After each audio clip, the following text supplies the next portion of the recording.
다 같이 사도신경 고백하심으로 사순절 가정특별 저녁기도회 셋째 날을 시작하도록 하겠습니다. 나는 전능하신 아버지 하나님 천지의 창조주를 믿습니다. 나는 그의 유일하신 아들 우리 주 예수 그리스도를 믿습니다. 그는 성령으로 잉태되어 동정녀 마리아에게서 나시고 본디오 빌라도에게 고난을 받아 십자가에 못 박혀 죽으시고 장사된 지 사흘 만에 죽은 자 가운데서 다시 살아나셨으며 하늘에 오르시어 전능하신 아버지 하나님 우편에 앉아 계시다가 거기로부터 살아있는 자와 죽은 자를 심판하러 오십니다. 나는 성령을 믿으며 거룩한 공교회와 성도의 교제와 죄를 용서받는 것과 몸의 부활과 영생을 믿습니다. 아멘. 다 같이 찬송가 96장을 부르겠습니다.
다같이 사순절 가정기도문으로 우리 함께 기도드리겠습니다. 함께 기도하겠습니다. 사랑의 아버지 하나님, 죄로 말미암아 죽었던 우리를 위해 독생자 예수 그리스도를 이 땅에 보내주시고 갈보리 십자가를 지게 하심으로 우리를 구원하여 주시니 감사드립니다. 이 시간 주님께서 흘리신 보혈을 의지하여 갈보리 십자가 앞으로 나아가는 은혜의 시간이 되게 하여 주옵소서. 하나님의 마음을 깊이 묵상하며 겸손히 하나님을 만나게 하시어 온 성도의 심령이 더욱 정결하게 하여 주옵소서. 사순절 가정 특별 기도회 동안 헛된 욕심을 버리게 하시고 마음이 새롭게 되어 하늘의 소망을 바라보게 하여 주옵소서. 주님의 고난에 함께 참여할 수 있는 믿음을 주시고 우리의 십자가를 지고 예수님을 따르게 하여 주옵소서. 하나님의 크신 은혜를 먼저 입은 자로서 그 은혜를 알지 못하는 자들에게 나아가 전하고 나눌 수 있게 하여 주시옵소서.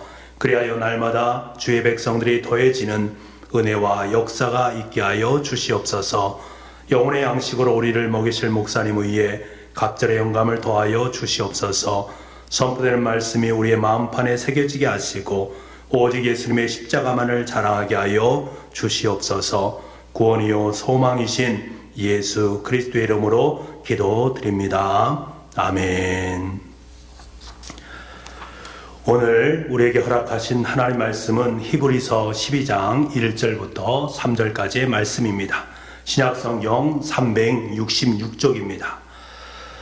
이러므로 우리에게 구름같이 둘러싼 허다한 증인들이 있으니 모든 무거운 것과 얽매이기 쉬운 죄를 벗어버리고 인내로서 우리 앞에 당한 경주를 하며 믿음의 주요 또 온전하게 하시는 이인 예수를 바라보자. 그는 그 앞에 있는 기쁨을 위하여 십자가를 참으사 부끄러움을 개의치 아니하시더니 하나님 보좌 우편에 앉으셨느니라.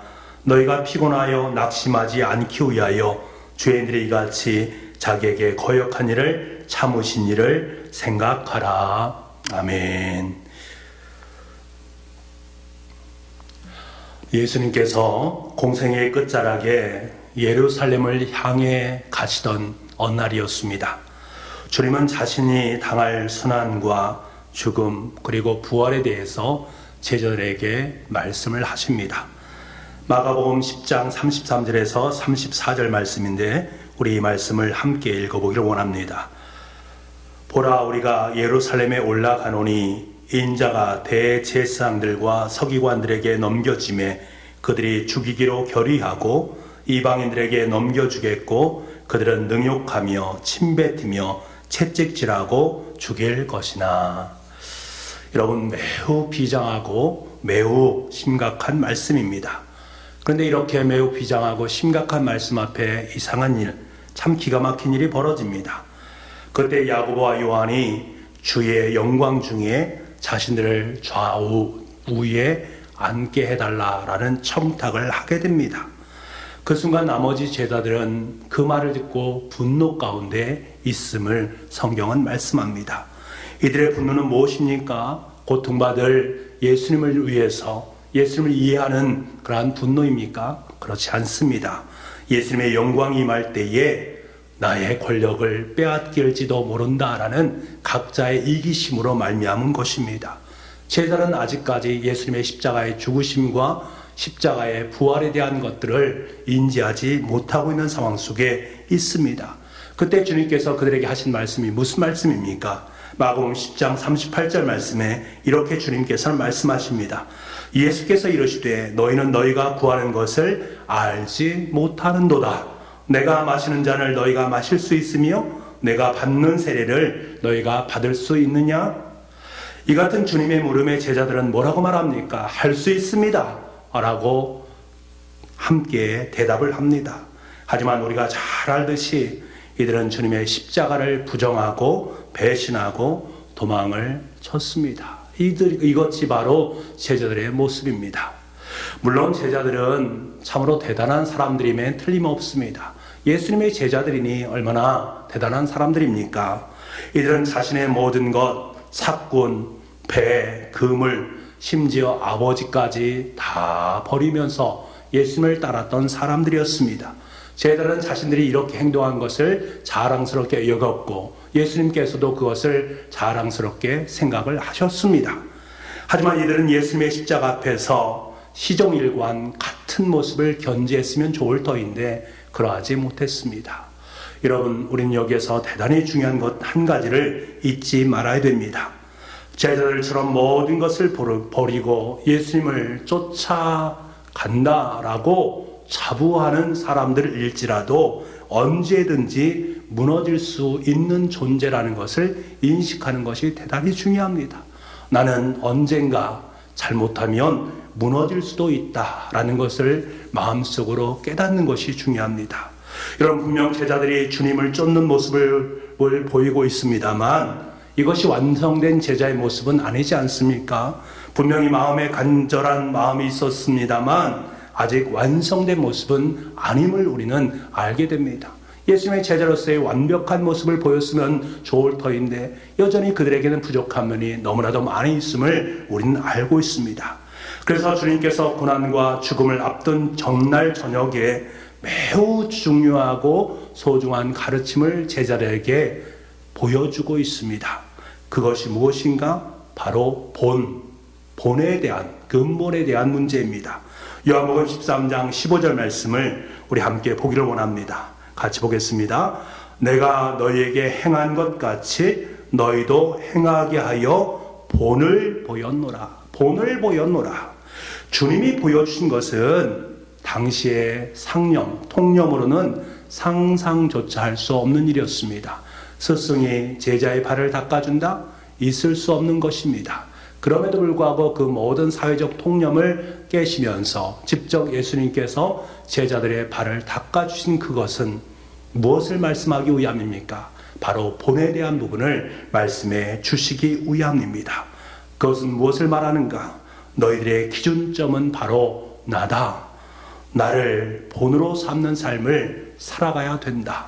너희도 나처럼 삶을 살아가라 라고 말씀하시는 강력한 주님의 명령이 그 속에 담겨져 있습니다. 여러분, 성경을 보십시오. 예수님께서는 제자들에게 곳곳에서 나를 따르라 라는 말씀을 해 주셨습니다. 제자들에게 제자도의 명령을 하실 때마다 이렇게 요청을 했습니다. 너희들은 나를 따르는 삶을 살아가야 된다. 나를 본으로 삼는 삶을 살아가야 된다. 누가복음 9장 23절 말씀에 이렇게 말씀합니다. 또 무리에게 이르시되 아무든지 나를 따라오려거든 자기를 부인하고 날마다 제 십자가를 지고 나를 따를 것이니라. 나를 따를 것이니라. 예수님께서는 그렇게 본이 되어 주셨습니다. 이 놀라운 깨달음을 확연하게 안 사람이 있었으니 그 사람 바로 사도 바울이었습니다.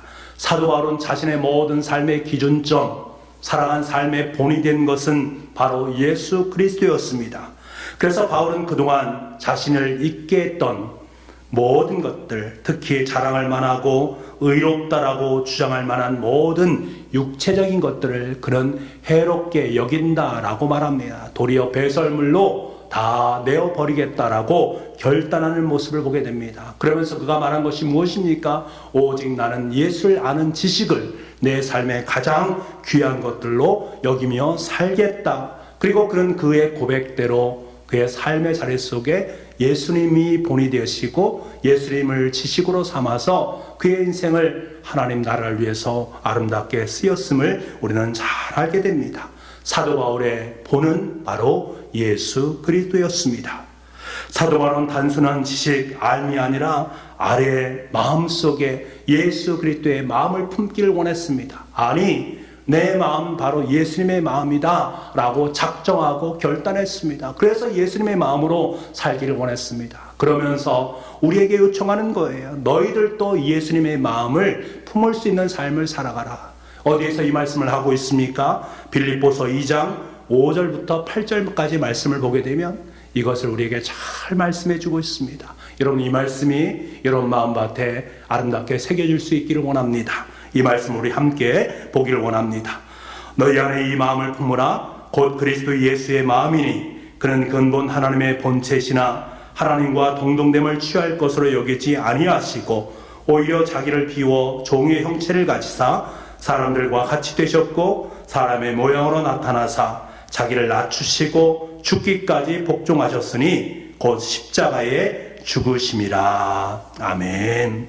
여러분, 주님은 제자들의 모든 것을 잘 알고 계셨습니다. 제자들이 배신할 것도 알고 계셨고 그들의 마음이 흔들릴 것도 알고 계셨고 부인할 것도 심지어 저주할 것도 잘 알고 계셨습니다. 하지만요, 놀랍게 변화될 제자들의 모습 또한 알고 있었습니다. 지금은 부족하지만, 지금은 연약하지만 향후에 하나님의 나라를 위해서 예수 그리스도를 위해서 자신의 목숨을 내어놓을 것을 미리 보고 계셨습니다. 이것으로 말미암아 제자들의 배신과 저주를 실망하지 않을 수 있었던 것입니다. 오히려 주님은 기다리고 또 기다리셨던 것입니다. 여러분, 분명히 우리도 제자들이 경험한 것처럼 모든 무거운 것과 얽매기 쉬운 죄 때문에 때로는 무너질 수가 있습니다. 제자들처럼 십자가의 길에 대한 무지의 삶을 살아갈 수도 있습니다. 연약한 자의 모습을 그대로 드러낼 수도 있습니다. 하지만 우리는 포기하지 않고 인내함으로 경주를 단행해야만 합니다. 여러분, 가장 중요한 한 가지가 무엇입니까? 예수님을 바라보는 그것을 절대로 놓쳐서는 안 됩니다.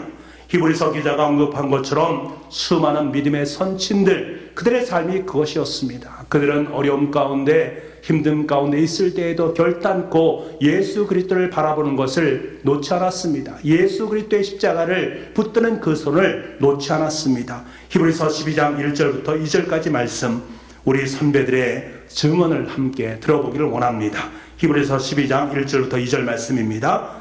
이러므로 우리에게 구름같이 둘러싼 허다한 증인들이 있으니 모든 무거운 것과 얽매이기 쉬운 죄를 벗어버리고 인내로서 우리 앞에 당한 경주를 하며 믿음의 주요 또 온전하게 하시는 이인 예수를 바라보자.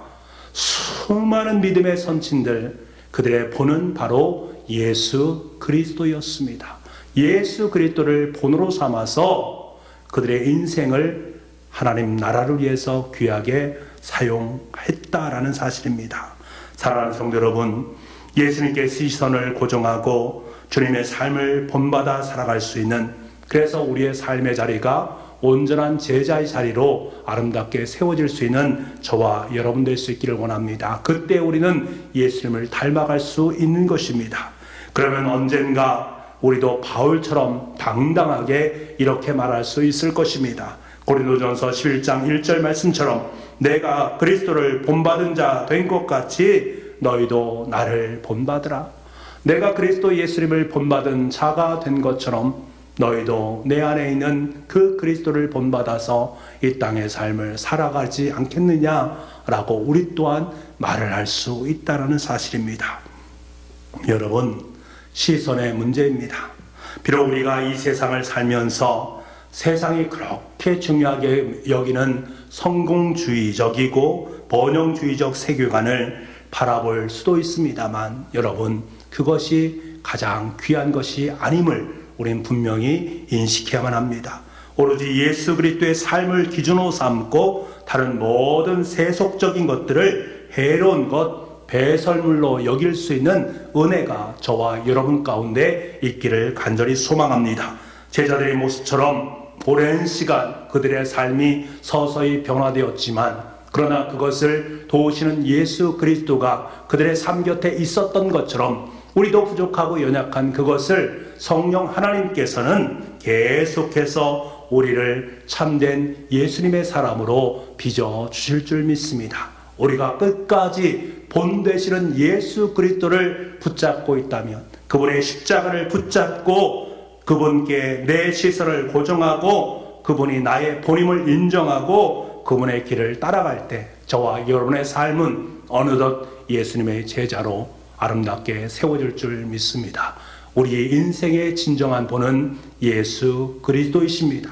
그 본 되신 예수 그리스도를 오늘도 마음속에 간직하고 이 사순절 절기에 본 되신 예수 그리스도의 길을 따라 주님의 십자가를 함께 짊어지고 주님의 길을 걸어갈 수 있는 저와 여러분 될 수 있기를 간절히 소망합니다. 이 시간 우리 함께 기도하는 시간을 갖도록 하겠습니다. 조용히 함께 묵상 기도하셔도 되고 가족과 함께 손을 잡고 기도하셔도 좋겠습니다.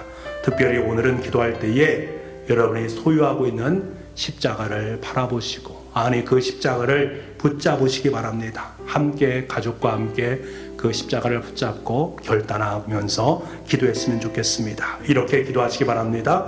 먼저는 육체가 세상의 욕망에 솟구쳐 때에도, 불이익과 억울함과 그리고 분노가 터져 나올 때에도 주님의 십자가를 꼭 붙잡게 도와주옵소서. 이렇게 기도하시기 바랍니다. 어떤 상황 속에 있다 할지라도 내 인생에 보는 예수 그리스도임을 확고부동하게 인식하고 예수님을 생각하고 예수님을 바라볼 수 있는 인생이 되게 하여 주옵소서. 내 인생의 진정한 본은 사람이 아니라 세상이 아니라 바로 예수님입니다. 고백할 수 있는 아름다움으로 하나님께 기도하시기 바랍니다. 코로나19로 고통 가운데 있는 분들을 위해서 수고하고 애쓰는 모든 분들에게 하나님의 위로와 소망이 함께하기를 기도하면서 우리 교우들을 생각하면서 우리 가정에 있는 식구들을 생각하면서 함께 음악에 맞춰서 기도드리겠습니다. 기도하겠습니다.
아버지 하나님, 우리가 세상의 삶을 살다 보면 참으로 많은 불이익과 억울함이 있고 때로는 분노를 느끼면서 살아갈 때도 있습니다.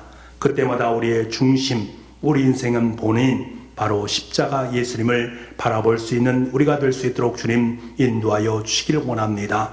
내 눈이 늘상 십자가 상에 있는 예수님을 바라볼 때에 그 삶의 자리는 가장 아름답고 귀한 인생으로 참된 주님의 제자로 참된 예수님을 닮아가는 아름다운 자녀로 세워지는 줄 믿습니다. 이 사순절 절기에 우리의 삶의 자리가 바로 그러한 자리가 되게 도와주시고 주님의 십자가가 우리의 십자가가 되게 도와주시며 우리의 길이 바로 예수님의 길이 될 수 있도록 은혜에 덧입혀 주옵소서. 코로나19로 말미암아 많은 분들이 어려움 가운데 있고 우리 식구들이 함께 얼굴을 바라보지 못하고 공예배를 드리지 못하고 있습니다. 각자 가정에서 예배를 드릴 때마다 그 예배 가운데 주님께서 더욱더 강력한 성령의 역사가 임하게 도와주시고 마음밭에 예수님을 사랑하는 마음 더 깊어질 수 있게 도와주시고 가족 간에 함께 더불어 예배드리는 그 현장이 바로 하늘 천국의 기쁨을 누릴 수 있는 은혜의 시간 될 수 있도록 주님 인도하여 주옵소서. 애쓰고 수고하는 모든 분들에게 하늘의 평강과 은혜가 넘쳐날 수 있도록 주님 은총 베풀어 주옵소서. 모든 말씀을 예수님의 이름으로 기도하옵나이다. 아멘. 다 같이 주기도문 하심으로 오늘 예배를 마치도록 하겠습니다. 하늘에 계신 우리 아버지, 아버지의 이름을 거룩하게 하시며 아버지의 나라가 오게 하시며 아버지의 뜻이 하늘에서와 같이 땅에서도 이루어지게 하소서. 오늘 우리에게 일용할 양식을 주시고 우리가 우리에게 잘못한 사람을 용서하여 준 것 같이 우리의 죄를 용서하여 주시고 우리를 시험에 빠지지 않게 하시고 악에서 구하소서. 나라와 권능과 영광이 영원히 아버지의 것입니다. 아멘.